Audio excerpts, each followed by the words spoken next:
Hello दोस्तों, नमस्कार। आज हम भारत शासन अधिनियम के बारे में चर्चा करेंगे। अर्थात एक्ट के बाद भारत शासन अधिनियम की शुरुआत की गई। तो सबसे पहले हम 1858 का भारत शासन अधिनियम के बारे में देखेंगे। इसमें कौन कौन सी की महत्वपूर्ण बातें कही गई। तो 1857 के विद्रोह के बाद इस अधिनियम को पारित किया गया, जिसने ईस्ट इंडिया कंपनी को समाप्त कर गवर्नरों, क्षेत्रों और राजस्व संबंधी शक्तियों ब्रिटिश राजशाही को सौंप दी। अर्थात दोस्तों, आपको याद रखना है कि इसमें जो राजस्व संबंधी जो भी शक्तियाँ थी वो किसको से सौंप दी? ब्रिटिश राजशाही को। भारत का शासन सीधे महारानी विक्टोरिया के अधीन चला गया। गवर्नर जनरल का पद नाम बदलकर भारत का वायसराय करते हुए उसे भारत में ब्रिटिश ताज का प्रत्यक्ष प्रतिनिधि बनाया गया। और दोस्तों, महत्वपूर्ण बात यह है कि लॉर्ड कैनिंग भारत के प्रथम वायसराय बने। कोर्ट ऑफ डायरेक्टर्स तथा बोर्ड ऑफ कंट्रोल, तो आपको ये दो नाम याद रखने हैं कि कोर्ट ऑफ डायरेक्टर्स तथा बोर्ड ऑफ कंट्रोल को समाप्त कर उनके अधिकार ब्रिटिश मंत्रिमंडल के एक सदस्य को सौंपे गए। ब्रिटिश मंत्रिमंडल के उस सदस्य को भारत राज्य सचिव अर्थात secretary of state for India का पद प्रदान किया गया। तो आपको याद रखना है कि कोर्ट ऑफ डायरेक्टर्स और बोर्ड ऑफ कंट्रोल के जो पद थे वो निरस्त कर दिए गए। आगे बढ़ते हैं दोस्तों। भारत राज्य सचिव की सहायता से लिए एक 15 सदस्य भारत परिषद का गठन किया गया, जिसके सदस्य भारत सचिव सहित को वेतन भारतीय राजस्व से दिया जाना था। अर्थात दोस्तों, इसमें आपको याद रखना है भारत परिषद की स्थापना की गई, जिसका राजस्व वेतन भारतीय राजस्व से दिया जाना था। इस 15 सदस्य परिषद व भारत सचिव के वेतन को भारतीय राजस्व से देना तय किया गया, लेकिन इसका संचालन लंदन से होता था। भारत सचिव की परिषद एक निगमित निकाय थी, जिसे भारत और इंग्लैंड में मुकदमा करने का अधिकार था। इस पर मुकदमा भी हो सकता था। तो दोस्तों, यह हमने पढ़ा 1858 का भारत शासन अधिनियम। इसके पश्चात हम पढ़ते हैं 1861 का भारतीय परिषद अधिनियम। भारतीय परिषद अधिनियम 1861 भारत के संवैधानिक इतिहास में एक महत्वपूर्ण घटना है, क्योंकि इसके द्वारा भारत सरकार की मंत्रिमंडलीय व्यवस्था की नींव रखी गई। इस अधिनियम के प्रमुख प्रावधान इस प्रकार थे, देखिएगा दोस्तों। इस अधिनियम द्वारा कार्यकारी परिषद के सदस्यों की संख्या 4 से बढ़ाकर 5 कर दी गई। इसमें 3 सदस्य प्रशासनिक सेवा के होते थे, जिनको भारत में रहकर कार्य करने का 10 वर्ष का अनुभव होना आवश्यक था। शेष 2 सदस्य, एक को 5 वर्ष का विधि संबंधी अनुभव प्राप्त होना था। दूसरा पॉइंट दोस्तों, वायसराय की विधान परिषद में न्यूनतम 6 और अधिकतम 12 अतिरिक्त मनोनीत सदस्यों का प्रावधान किया गया था। उनमें कम से कम आधे सदस्यों का गैर सरकारी होना आवश्यक था, किंतु इनकी शक्तियाँ विधि निर्माण तक ही सीमित थी। आगे बढ़ते हैं दोस्तों। 1862 में लॉर्ड कैनिंग ने 3 भारतीय, बनारस के राजा, पटियाला के महाराजा और सर दिनकर राव को विधान परिषद में मनोनीत किया। तो आपको याद रखना है कि जब 1861 का भारत शासन अधिनियम आया था, तो उसमें 1862 में लॉर्ड कैनिंग ने 3 भारतीयों को बनारस के राजा, एक दूसरा पटियाला के महाराजा और सर दिनकर राव को विधान परिषद में मनोनीत किया। वायसराय को विधानसभा में भारतीयों के नाम निर्दिष्ट करने की शक्ति प्रदान की गई। यह राज्य सचिव के नियंत्रण तथा निरीक्षण में कार्य करती थी। अगला दोस्तों, वायसराय को विशेष अधिकार व आपात स्थिति में अध्यादेश जारी करने का अधिकार दिया गया। किस भारत शासन अधिनियम में? 1861 में। आपको इस बात को याद रखना है। अगला दोस्तों, वायसराय को आवश्यक नियम एवं आदेश जारी करने की शक्ति प्रदान की गई। इसके तहत लॉर्ड कैनिंग ने भारतीय शासन में पहली बार संविभागीय प्रणाली की शुरुआत की। तो आपको याद रखना है दोस्तों कि संविभागीय प्रणाली की शुरुआत किस व्यक्ति ने की और किस भारत शासन अधिनियम, तो 1861 भारत शासन अधिनियम लॉर्ड कैनिंग ने।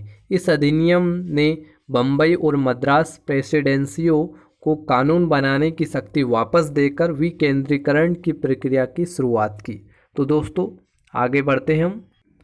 अब आते हैं दोस्तों 1892 का भारत शासन या भारत परिषद अधिनियम। इस एक्ट में सबसे महत्वपूर्ण प्रावधान निर्वाचन प्रणाली पद्धति की शुरुआत की गई। तो आपको याद रखना है दोस्तों, ये महत्वपूर्ण पॉइंट है कि भारत शासन अधिनियम किस सन में निर्वाचन पद्धति की शुरुआत की गई। तो 1892 जो भारत शासन अधिनियम था उसके तहत निर्वाचन पद्धति की शुरुआत की गई। हालांकि इसमें निर्वाचन शब्द का उल्लेख नहीं था। निर्वाचन की पद्धति अप्रत्यक्ष थी और निर्वाचित सदस्यों को मनोनीत की संज्ञा दी जाती थी। इसमें मनोनीत किए जाते थे और यह प्रत्यक्ष रूप से निर्वाचन शब्द का इसमें प्रयोग नहीं किया गया था। लेकिन आपको याद रखना है कि इसकी शुरुआत यहीं से हुई थी। विधानमंडल के सदस्यों के अधिकार 2 क्षेत्रों में बढ़ा दिए गए। प्रथम, बजट में अपने विचार प्रकट करने का अधिकार दिया गया। दूसरा, सार्वजनिक हित के मामले में 6 दिन पूर्व सूचना देकर उन्हें प्रश्न पूछने का अधिकार दिया गया।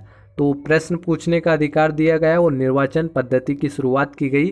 तो आपको याद रखना है 1892 में भारत शासन अधिनियम के तहत। आगे बढ़ते हैं दोस्तों। अब आते हैं दोस्तों 1909 का भारत शासन अधिनियम या जिसे कहते हैं मार्ले मिंटो सुधार। आपको याद रखना है 1909 में मार्ले मिंटो सुधार किया गया था। इस अधिनियम द्वारा परिषदों व उनके कार्यक्षेत्रों का अधिक विस्तार किया गया और उन्हें प्रातिनिधिक एवं प्रभावी बनाने के लिए उपाय किए गए। इस अधिनियम की प्रमुख विशेषताएं इस प्रकार थी, देखिएगा। प्रथम, केंद्रीय विधान परिषद में सरकारी सदस्यों के बहुमत की व्यवस्था रखी गई। तो प्रांतीय विधानसभाओं में गैर सरकारी सदस्यों की बहुमत की व्यवस्था की गई। तो आपको याद रखना दोस्तों। आगे, सत्येंद्र प्रसाद सिन्हा वायसराय की कार्यकारिणी परिषद में नियुक्त होने वाले प्रथम भारतीय या विधि सदस्य थे। तो सत्येंद्र प्रसाद सिन्हा उस समय उस कार्यकारिणी परिषद के जो प्रथम विधि सदस्य चुने गए थे। विधान परिषद के सदस्यों को अंतिम रूप से बजट स्वीकार करने से पूर्व बजट पर विवाद करने तथा प्रस्ताव पारित करने का अधिकार दिया गया। सदस्यों को सार्वजनिक हित से संबंधित विषयों की विवेचना करने और प्रस्ताव पारित करने का अधिकार प्रदान किया गया। इसके तहत जाति, वर्ग, धर्म आदि के आधार पर पृथक निर्वाचन प्रणाली अपनाई गई, जिसमें presidency, corporation, chamber of commerce तथा जमींदारों को पृथक प्रतिनिधित्व दिया गया।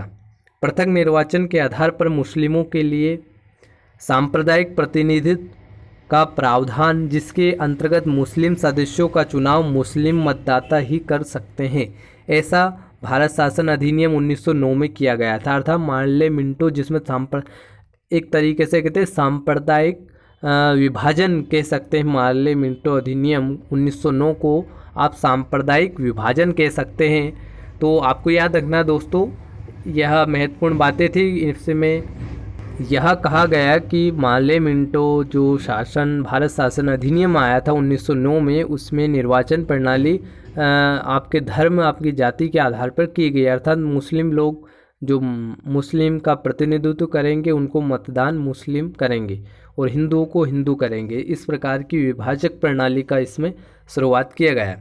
गांधी जी ने इस एक्ट को सर्वस्व नाश करने वाला एक्ट कहा। तो आपको याद रखना है कि गांधी जी ने कहा कि यह एक्ट है यह सर्वस्व नाश कर देगा, तो यह गलत है। अब आते हैं दोस्तों भारत शासन अधिनियम 1919। इसे मॉन्टेग्यू चेम्सफोर्ड सुधार भी कहा जाता है। तो आपको याद रखना है दोस्तों, भारत शासन अधिनियम 1919 को मॉन्टेग्यू चेम्सफोर्ड सुधार भी कहा जाता है, जो 1921 से लागू हुआ। केंद्र में द्विसदनीय व्यवस्था लागू की गई, जिसके अंतर्गत केंद्रीय विधान परिषद और राज्य विधान परिषद का गठन किया गया।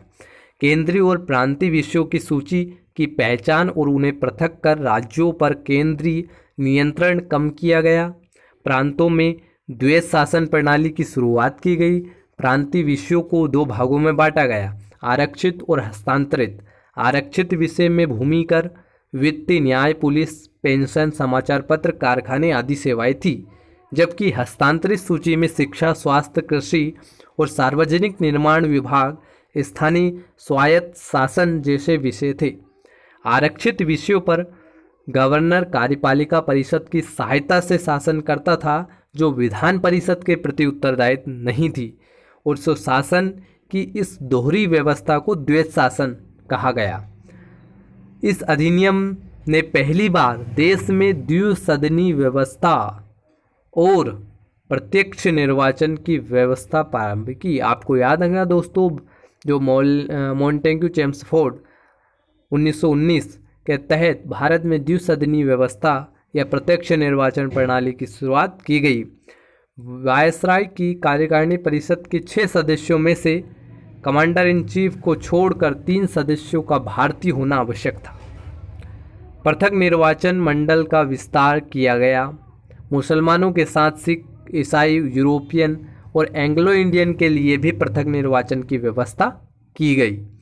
संपत्ति कर, शिक्षा के आधार पर सीमित संख्या में लोगों को मताधिकार प्रदान किया गया। पहली बार केंद्रीय बजट को राज्यों में प्रस्तुत कर अलग किया गया और इसके तहत एक वैधानिक आयोग का गठन किया गया, जिसका कार्य 10 वर्ष बाद जांच कर अपनी रिपोर्ट देना है। तो इसमें एक आयोग का भी गठन किया गया जो 10 वर्ष के लिए अपनी जो जांच वाँच करके 10 वर्ष के पश्चात अपनी रिपोर्ट प्रस्तुत करता था।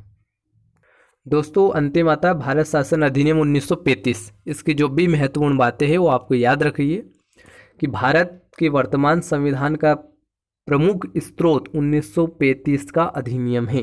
तो आपसे पूछ सकते हैं कि भारत के जो वर्तमान संविधान है उसका जो प्रमुख स्रोत है वो कौन सा है? भारत शासन अधिनियम 1935। भारत में सर्वप्रथम संघीय शासन प्रणाली की नींव रखी गई। संघ की 2 इकाइयाँ थी, ब्रिटिश प्रांतीय और देशी रियासत। संघीय व्यवस्था कभी अस्तित्व में नहीं आई क्योंकि देशी रियासतों ने इसमें शामिल होने से मना कर दिया था। अवशिष्ट शक्तियाँ वायसराय को दी गई थी। इस अधिनियम के तहत केंद्र और राज्यों के बीच शक्तियों का बंटवारा किया गया तथा राज्य में द्वैत शासन समाप्त कर केंद्र में द्वैत शासन लागू किया गया। अर्थात राज्य में 2 शासन था, द्वैत शासन को समाप्त कर केंद्र में द्वैत शासन लागू किया गया। इस अधिनियम ने केंद्र और इकाइयों के बीच 3 सूचियों, संघ सूची जिसमें 59 विषय थे उस समय, राज्य सूची जिसमें 54 विषय थे, समवर्ती सूची जिसमें 36 विषय के आधार पर शक्तियों का बंटवारा किया गया। दलित जातियों, महिलाओं और मजदूर के लिए एक अलग से निर्वाचन की व्यवस्था की गई। इसने भारत शासन अधिनियम 1858 द्वारा स्थापित भारत सचिव की परिषद को समाप्त कर दिया गया। मताधिकार का विस्तार हुआ लगभग 10% जनसंख्या पर। देश की मुद्रा और साख पर नियंत्रण के लिए भारतीय रिजर्व बैंक की स्थापना की गई। भारत शासन अधिनियम 1935 के प्रावधानों के अनुरूप 1937 में वर्मा को भारत से अलग कर दिया गया। तो आपको याद रखना, भारत शासन अधिनियम 1935 के तहत जो प्रावधान थे उनके अनुरूप 1937 में जो वर्मा को भारत से अलग कर दिया गया।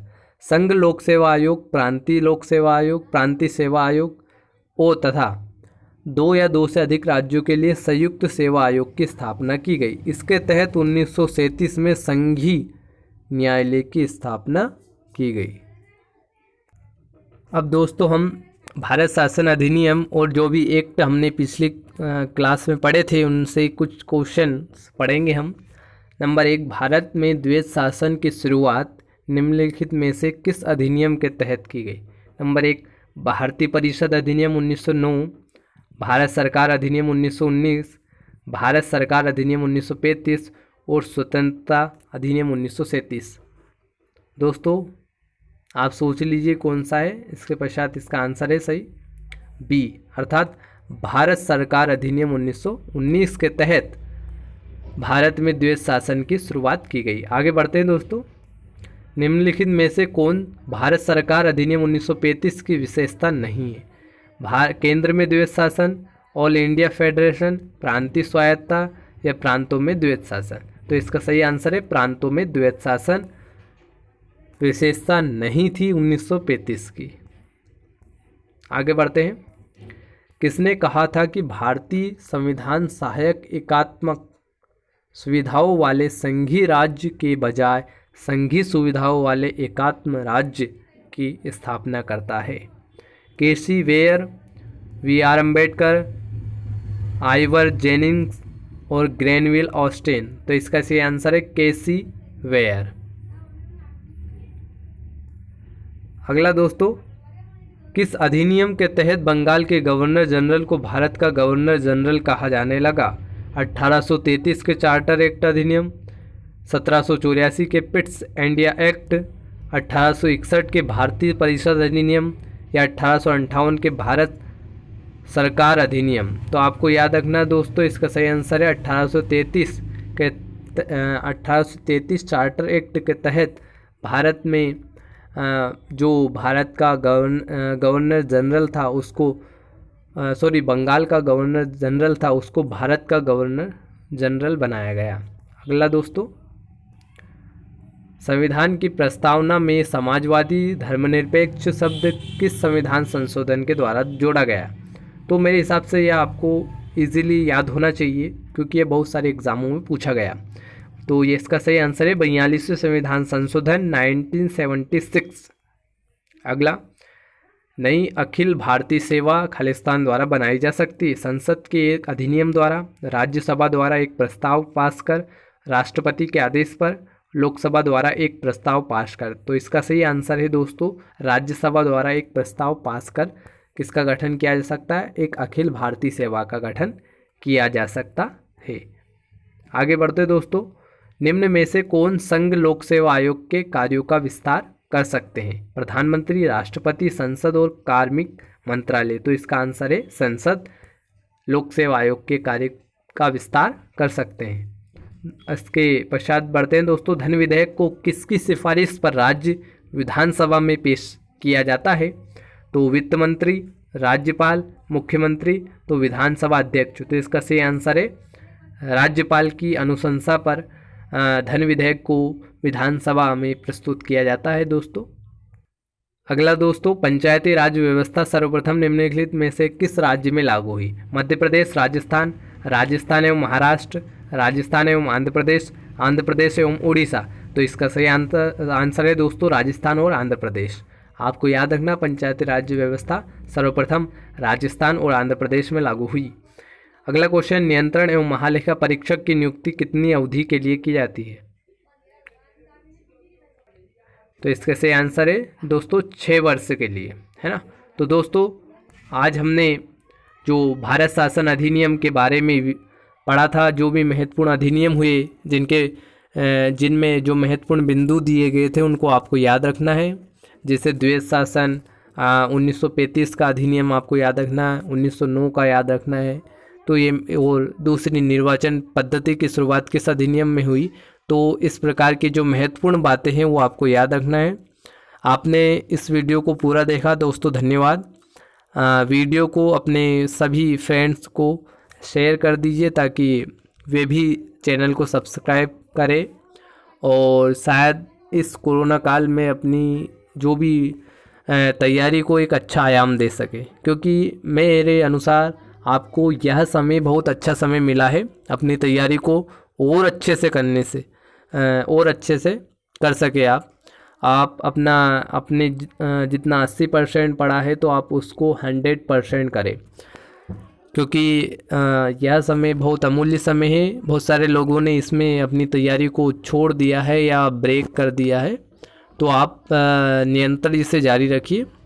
धन्यवाद दोस्तों, आपने वीडियो को पूरा देखा। लाइक कीजिए, कमेंट कीजिए और बताइए कि आपको और किस प्रकार के इसमें सुधार की आवश्यकता है। धन्यवाद दोस्तों।